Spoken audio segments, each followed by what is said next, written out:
What's up, guys? Jeremy Conn here. It is the Lowdown. You'll see me moving around my glasses left and right. Every podcast is I'll have to get used to. My camera's above my laptop, so a lot of times you can see why I'm not on TV. I end up looking here instead of looking here. But we'll work on some of this stuff. We'll get it down.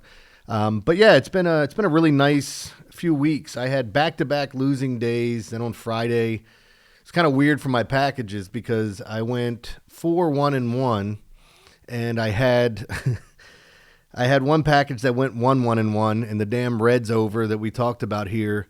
Nick Martinez throws a no-hitter into the ninth inning. We were fortunate to get the push, even though it was second and third and no outs, and then the next two guys get out, and then the pitcher goes 0-2 on everybody he faces and walks two of them to walk in a run. Next guy swings at the first pitch, pops it up. I feel like I've been on the right side of some of these hitting environments, but on the bad side of a pitcher just being, as I say, on one. Like when the pitcher's on, it doesn't matter who it is. I mean, these guys all have talent. There's reason why they're here. But sometimes things just flow. Like Nick Martinez on Friday, it's just ridiculous when you look at what he was able to do. And he kept the Padres at bay. And then the Padres pulled all their starters. And so we were dealing with backups trying to score us a run just to get a push. Anyway, games like that, the Orioles-Rangers over when Jacob deGrom, and you can expect that, goes crazy. My weather play of the day on Friday was the Cardinals over against the Guardians, and no Jose Ramirez. He got hurt the night before. There was a chance he was going to pinch hit or maybe even play. I thought they might DH him, but they really don't want him running. He was in the dugout. It looked like he was itching to get out there, so maybe we'll see him the rest of this weekend. The only reason I bring that up is we're going to be talking about Cleveland in the first game. But the other thing, too, with that game is just Sonny Gray, another guy that, if you look at his numbers, he's been boom or bust, but he's been way more boom. That's why his ERA and numbers look that way. But at times, in some of those hitting conditions we've talked about, he's given up 4 or 5 runs. But he just – anytime you see a pitcher that's through 4 innings and they've thrown 42 pitches, it's like, all right, you guys got to make this cat work, or he's just going to coast all the way to the ninth inning.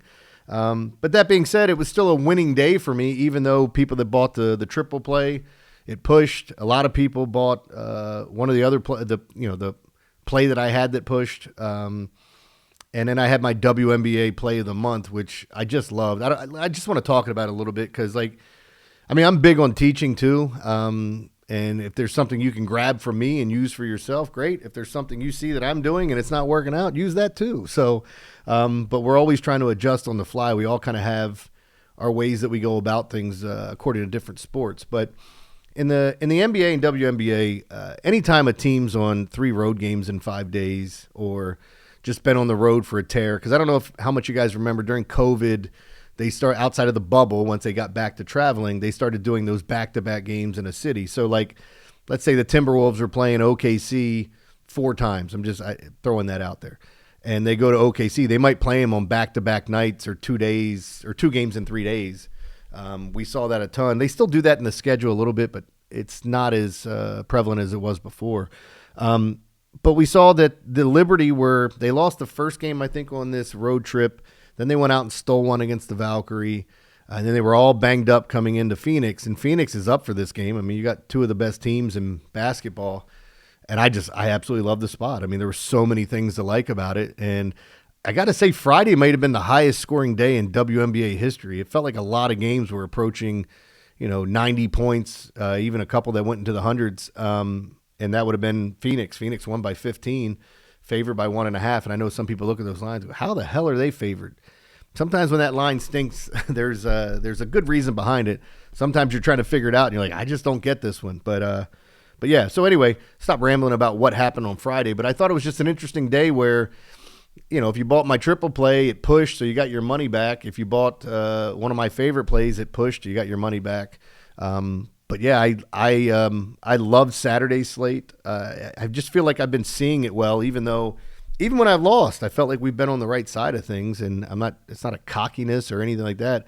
Just confident in what I do and finding these spots. And I think, today there's some interesting ones because we're not really helped by weather a ton today. So you're going to hear me talk about some other games, and I want to start doing this so I can talk about other pitchers. Yeah, weather is important to me in finding out what's going on in certain games. The data for my weather algorithm shows up game day, so it's not something I can absolutely use here, but I know enough about using it that I can kind of see certain things. But there are going to be, like with the weather algorithm, for example, there might be a game that you look at and go, oh, I don't feel any way about this. The line looks right. And then I'll go to the algorithm and it'll sit here and spit out something saying, whatever, home runs are hit at 25% more of the time. ERA goes up in games with this type of atmosphere 30% of the time. Runs are scored at a premium clip at 42%, whatever. It spits out things like that so you guys can understand what it's actually doing, and it takes historical data from those stadiums. That's why you don't hear me talk a ton about the A's when they're home or the Rays when they're home. I do talk about it because I'm going to look up the weather and see if it's hot, and those are small stadiums, but I don't have enough historical data on those places with these teams playing. I'm wondering if we get towards July and August, if I start to see them popping up a little bit more. But obviously the weather has to be similar. All right, here I am. I'm rambling. Let me just get to these games. A couple things I want to point out real quick, and I just wrote all these down. Just tell you where all the wins at, and you can do with that what you will. I'm not talking about these games specifically, but they're not going to be one of the 4 games I bring up. In the Yankees-A's game, the wind's blowing out at 8 miles an hour. Giants-White Sox, we got the wind blowing in at about 8 miles an hour. Not a great help either way, but wind in, wind out, it's always a plus if you're betting the opposite side of it. I don't think you have to fade a game because of that. In Milwaukee, it's a weird one. So 10 miles an hour, but it's blowing from right to left, and I know that can change. Milwaukee does have the retractable roof, so if they wanted to open it. I was looking at the temps, and I think there might be a chance. So do with that what you will. And wind out in Kansas City at 8 miles an hour as they face the Dodgers. Now, one of the things that I've noticed and I've been attacking, I brought it up on the morning show the other day, like the A's, the Rockies, hell, you can even put the Orioles in that group, but I think the offense is a little bit better. Strike out just so much. The Yankees strike out a ton. The Red Sox strike out a ton. I mean, you can go look at teams, Team Ks, and find out which teams strike out the most. But I feel like it's been, I hate saying printing money because obviously when the line's going to adjust and you'll see things like that. But, man, I've been taking whoever's facing the Rockies over in Ks and whoever's facing the A's over in Ks and looking for the right spots. It's not an everyday thing, but I've been on it the past couple of days, and it's been very, very good to me. And, again, it's not something I do every day. You're finding those spots. Like I did bet the who was it, Quinn Priester over Ks, but he was plus money for the over. And the algorithm had him right at that number. At plus money, I'm going to take a shot on those every once in a while, so we'll find out how that turns out later today. But, yeah, let's get into these games. Let me stop just flapping my gums. We're going to talk about the Roku game. It's a 12:05 game, St. Louis at Cleveland, Matthew Liberatore versus Logan Allen. Logan Allen, a soft-tossing lefty, as I've talked about before. Matthew Liberatore, kind of a nice mix. I mean, you can get some ground balls here. Just okay. I mean, both these pitchers are okay, but with the conditions, it's almost 90 degrees. The wind is blowing in a couple miles an hour, not really much help. But as I look at this, when we see these afternoon games, a lot of times you get the shadows, and it's going to help the pitchers. And for a guy like Logan Allen that doesn't throw extremely hard, and he's more of a placement guy of, hitting his spots and throwing some junk up there to get you to swing at it, I think the shadows can help. The shadows are going to help any pitcher. And what I mean by that is, like, obviously you're seeing the sun change. You'll see in some of those games where when you look at it from the pitcher's mound all the way to the catcher, you're like, oh, damn, what is that? And then when you have a fraction of a second to pick up a baseball, talk to players. It can be a huge advantage for pitchers. And saying that with St. Louis and Cleveland, I do like the under here. That would be my lean. But one thing to point out, too, if you're one of those trends people, I don't know if it was a crazy stretch there for a while, but was it still Roku or was it Peacock then? It doesn't matter. The early game on Sunday, it may have been Peacock games. It was like 10 games in a row they all went over, and not like just over by a run. They were all like 10-8 games and 14-4 and just some crazy games. And there's nothing statistically you can take from that. But when you see something happen over and over again, you're like, well, wait a minute. That's like when I talk about the Yankees Red Sox series. First game goes under, I'm betting the under the rest of the series. First game goes over, I'm betting the over the rest of the series. Now, it's not as cut and dry as that, but go look at even the 2 series they faced this year. One of them went all under, the other one went all over. just weird things that happen in baseball. But I would lean towards the under in this matchup, especially with the 12 o'clock game. I do think you're going to get the shadows, and these pitchers are good enough to get through these lineups. And as we talked about, Jose Ramirez, we'll see if he plays on Saturday. He was itching to get in there on Friday night, but we'll have to see. And is he limited? Does it affect him at all? Because taking him out of the lineup, it's that lineup just goes to immediate trash when you look at the last 5 hitters in it. It's just ugly. All right, let's go to the Phillies and Braves. 90 degrees, winds blowing about 4 miles out. That's Ranger Suarez versus Spencer Strider. I'm going to give you a lean towards the under here. You can look at the ERAs of both of these pitchers, or even if you look deeper at Spencer Strider, because his ERA is over 4, but his whip is still, 1.12, 1.10 or something like that. And when you see his ERA was chunky, it was in the 5 because when he first started out, he was getting knocked around. Now the strikeouts are coming back. He's starting to look more like himself. He'll start going deeper into games, and I bet you we start to see those double-digit strikeout games. But in this spot, I'm going to lean under. Ranger Suarez got an ERA in the 2s. Both of these teams going to be a big battle. Hopefully the Braves get back in this. I got burned on Friday night too. I had Ronald Acuna Jr. over 1.5 bases, and he got 1 at bat. One, and then they pulled him because the Phillies just went off after that long rain delay. I was on the over in that one, and it finished 13-0. So got a little fortunate there because the Braves didn't do anything to help me out. Now, with that game, again, leaning under towards the Phillies and Braves, this is a really interesting one to me. Toronto and Boston, okay? So we get 8 miles an hour out towards right field. So when you think about right field, that's that pesky pole. It's the shortest home run in all of baseball, I believe. I don't know if anything new with the minor league stadiums, but you look at these lefties that hit something down the short porch and it sneaks right by that pole, and you're like, good God, that's a home run? Yeah, so the wind's blowing out that way, which would mean it would favor having a lefty on the mound to try to negate some of the lefty bats, and that's exactly what Toronto has, and Eric Lauer. Walker Buehler is going for the Red Sox, and he has been awful, just awful. And it's funny because I remember the beginning of the year he had a good start, and all the Oriole fans are going, why don't we kick the tires on Walker Buehler? Well, now you're seeing why, because after some of those injuries with the Dodgers, he just never really got it back. I don't know if he'll ever find his form, but hits way too many bats, doesn't strike anyone out. Not like he used to. And that's why I would lean Blue Jays in this. I think the over is an interesting play, though. But I think the Blue Jays are the better spot. I like the lefty on the bump. I like the way that the Jays have been playing.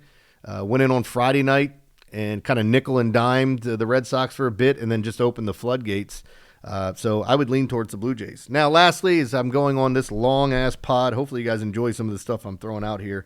The Angels and Nats. Now, I've talked about quite a few different things regarding the Nats and the Red Sox. They steal more bases than anyone. I thought about getting into a lot of guys getting the home run prop market. I thought about getting into the stolen base market and just dabbling in it a little bit to see how it goes because, as I said to you before, you can go to Swish Analytics pretty much for anything. I think it's a great site to get some information, especially I like it during baseball season, love it during basketball, but you can find out everything over there as far as like guys that have the best chance to steal a base, guys that have a best chance to homer. And then I look at some of that, I match it up with what my algorithm's spitting out, and then when I see anomalies in the line or something else, that's when I attack those games. And this is one of those games with the Angels and Nats. The wind's blowing out. Again, not a ton of help weather-wise today, 7 miles an hour. It's 80 degrees. It's Mitchell Parker and Jack Kohanowitz. And if you've heard me talk about Jack, I think the guy's terrible.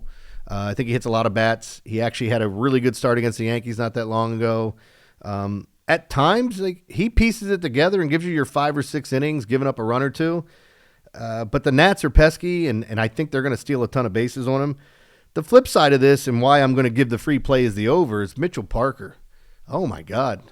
He cannot pitch on the road. His ERA's in the high 5s on the road. I mean, he already has a chunky ERA, but he's been much, much better at home. He's been a good pitcher at home. He's been awful on the road. And I'm going to tell you to take the over here because I'm not the least bit scared of either one of these pitchers. I'm sure the total's going to be high. The weather doesn't hurt. There's not a great help there, but it's not against us. So I'll take my shots on the Angels bats and the Nats bats going off and some stolen bases happening. So my free play, the over in the Angels Nats. Make sure you're checking out all the premium plays, guys.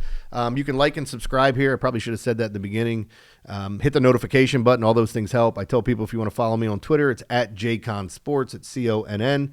I answer pretty much every DM I get over there. So if you want to send a message, if you got a question on game day, or even if you're just looking at something and you want some advice, shoot it over. I'm more than happy to respond. So, and the same thing with the premium plays, guys. I usually put out a triple play, which is my 3 favorite plays.